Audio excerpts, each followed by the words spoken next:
Вот такое еще бытует мнение у нас, что вы очень скандальная группа, это правда?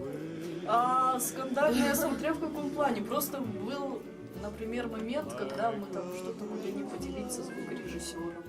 Да. И когда после этого Была наша вина, да, это мы была это наша признаем. вина. Да, это мы признаем. В принципе, как не, бы особо без скандалов скандалов не не было. А смотрела с какой позиции скандальная? Почему еще? Например? Скандальная в плане именно в составе группы или за пределами группы? Да во всех отношениях. Нет, вот В составе тоже в составе, сколько мы уже существуем, сколько мы дружим, не было скандалов никогда.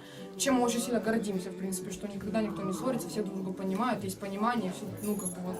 А если считать, что разлады группы с кем-то, то были, да. Закрылись вопрос. Со звукарями, вот с нашими были, то есть какие-то проблемы, недопонимания. Слава богу, с музыкантами у нас не было никогда проблем, потому что Недавно, совсем недавно был Всегда мини-скандал. вот хочется свою точку зрения как-то отстоять, и, наверное, за счет этого получается, не знаю, может даже какие-то истерики и очень да. громкие слова.